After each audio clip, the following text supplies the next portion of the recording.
요한계시록 파노라마 제8장입니다. 8장. 8장에는 그 7 나팔 재앙이 나오는데요. 첫 번째부터 네 번째까지 이래서 넷째 나팔까지 보겠습니다. 이거 3분의 1을 치는 재앙입니다. 8장은 7째 인을 떼실 때 이렇게 시작이 됩니다. 그러니까 7인으로 봉한 책에 7인이 8장에서 다 떨어지고 책이 열려지게 된 셈입니다. 그런데 의외로 7천사가 7 나팔을 받아가지고 등장을 합니다. 그리하여 첫 번째부터 네 번째 나팔 재앙이 임하게 되는 내용인데 주로 자연계의 3분의 1이 파괴되는 재앙입니다. 8장에서 놓치지 말아야 할 점은 또 다른 천사가 단위의 불을 담아다가 땅에 쏟는다는 말씀입니다. 이는 무슨 의미인가? 왜 인 다음으로 나팔이 나오는가? 7 나팔 재앙을 통해서 말씀하고자 하는 바가 무엇인가? 이를 두 단원으로 나누어 보겠습니다. 첫 번째 단원 1절 5절입니다. 단 위에 불을 땅에 쏟으십니다. 7째 인을 떼실 때 하늘이 반시 동안쯤 고요하더니 드디어 첫 번째부터 7째 인이 다 떨어진 것입니다. 인이 다 떨어졌다는 것이 어째서 중요한가? 요한은 책을 펴거나 보거나 하기에 합당한 자가 보이지 않기로 크게 울었다고 5장 4절에 했습니다. 다시 강조합니다만 인을 뗄 자가 없어서 운 것이 아니라 인을 책을 펴거나 보거나 5장 3절 4절 할 자가 없어서 온 것입니다. 그렇다면 이제 7 인봉이 다 떨어졌다면 책이 펴졌고 볼 수 있게 되었음을 나타냅니다. 내가 봄에 하나님 앞에 시한 7 천사가 있어 7 나팔을 받았더라. 2절입니다. 그러니까 7인 다음으로 7 나팔이 등장한 것입니다. 7인만 떼면 되는 줄 알았는데 7 나팔이 등장하리라고는 상상치 못했습니다. 이 점에서 왜 인 다음으로 나팔이 나오는가 하고 마땅히 물어야만 합니다. 인을 뗀다고 말할 땐 즉각적으로 연다 편다는 의미를 제공해주고 있습니다. 하나님은 어린 양을 통해서 봉에 있던 계시를 다 열어서 보여주신 것입니다. 그러므로 성경은 이 비밀은 만세와 만대로부터 오므로 감추었던 것인데 이는 그의 성도들에게 나타났다. 골로새 1장 26절로 말씀하는 것입니다. 감추었던 비밀이란 다름이 아니라 어린 양의 죽으심과 다시 사심을 통하여 열리게 된 구원 계시 골로새 1장 27절인 것입니다. 8장에서 7인이 다 떨어져서 열려진 책은 10장에서 요한 교회에게 주어지고 갔다가 먹고 내가 많은 백성과 나라와 방언과 임금에게 다시 예언하여 하리라 10장 11절은 사명으로 주어지게 되는 것입니다.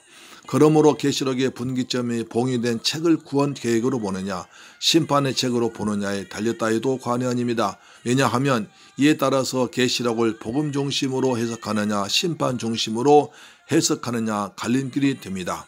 심판 중심으로 보게 되면 7째인 안에 7 나팔이 들어있고 7째 나팔 안에 7 대접이 들어있는 양 생각해야 됩니다.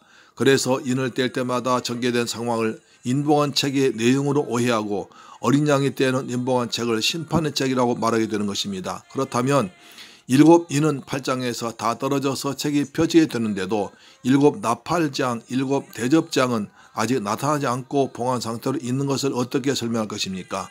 또한 봉인된 책이 심판의 책이라면 인심판과 나팔 심판과 대접 심판이 순서적으로 전개되어야 할 터인데 그렇지 않습니다. 6째 인을 떼실 때에 전개된 해가 총담같이 검어지고 온 달이 피같이 6장 12절 된다는 것은 해 3분의 1과 달 3분의 1과 별들의 3분의 1 12절 8장 12절 치신 넷째 나팔보다도 후에 일어날 일임이 분명한 것입니다. 그러므로 봉인된 것은 완전수를 의미한 7인 뿐이요 그 인은 8장에서 다 떨어지고 열려지게 되는 것입니다. 인을 뗀다는 것과는 달리 나팔 분다는 것은 신호, 경고, 이미지를 전달해주고 있습니다.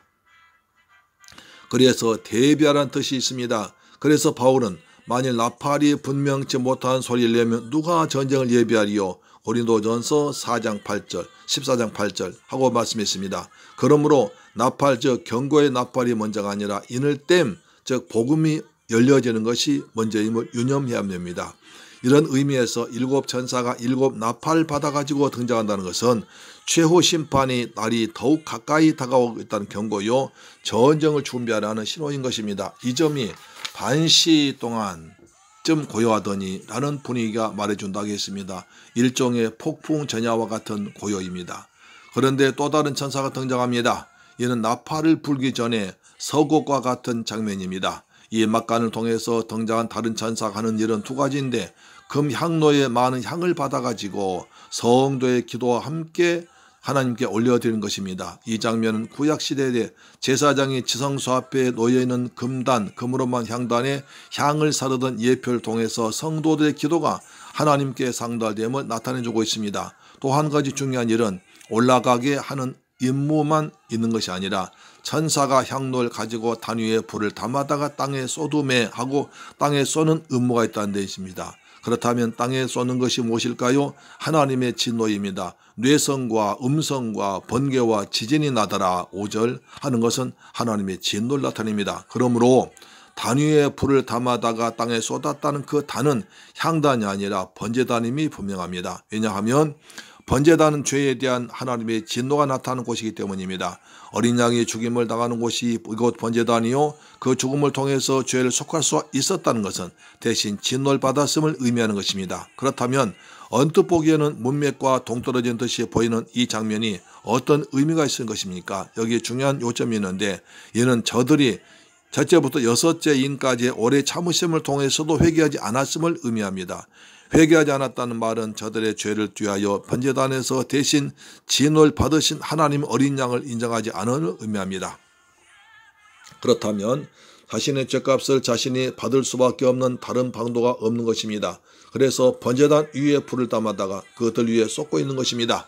그러므로 이 장면 어찌해서 7 나팔재앙을 땅에 쏟을 수밖에 없는가 하는 하나님의 의로우심을 변증해 주고 있는 중요한 메시지라 하겠습니다.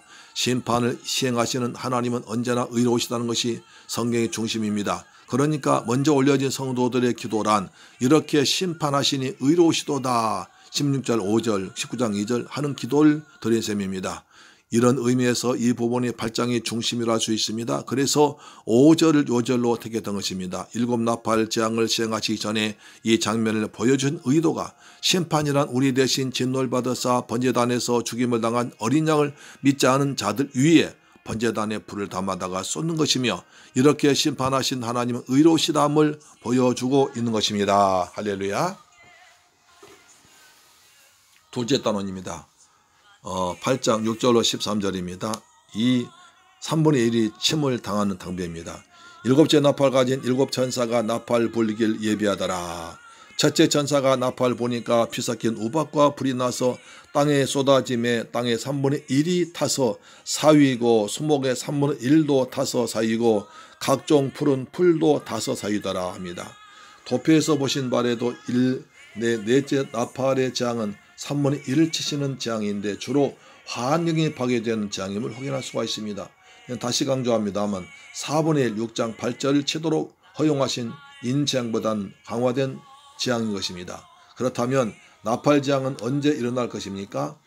마지막 때 어느 좀 짧은 시간에 있어질 일로 여기기보다는 이제도 있고 전에도 있었고 장차도 있을 재앙으로 봐야만 할 것입니다.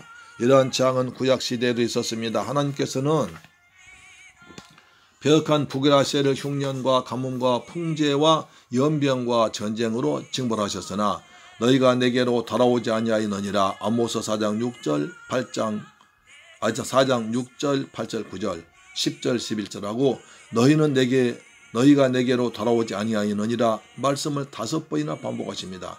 이는 그들의 돌아오기를 얼마나 원하시는가를 나타내주고 있습니다. 그 결말은 멸망했습니다. 이러한 재앙은 현재도 일어나고 있습니다. 지난번에 남아시아의 지진과 해일로 말미암아 엄청난 피해와 참혹한 희생을 당했습니다.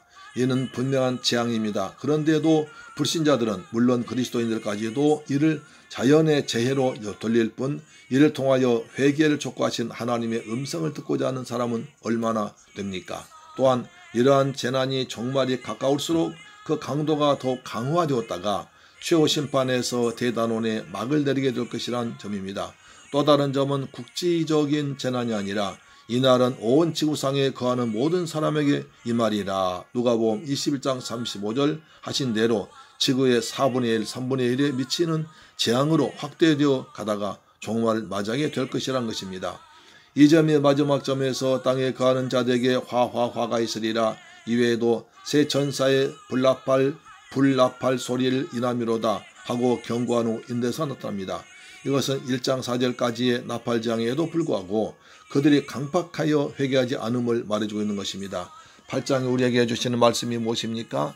주님을 말씀하십니다. 너희는 이 갈릴리 사람들이 이같이 해받음으로써 모든 갈릴리 사람보다 죄가 더 있는 줄 아느냐?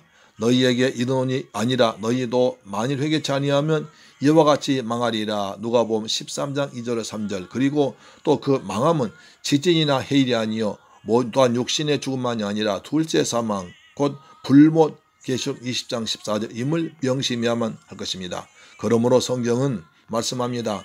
홍대가 하나님의 인자하심이 너를 인도하여 회개케 하심을 알지 못하여 그 인자하심과 용납하심과 길이 참으심의 풍성함을 멸시하느뇨. 다만 내 고집과 회개치 않은 걸 따라 진노의 날 곧 하나님의 의로우신 판단이 나타난 그날에 이 말 진노를 내게 쌓는도다. 로마서 2장 4절입니다. 진노를 쌓지 말고 은혜를 쌓는 복된 성도 되십시다. 아멘.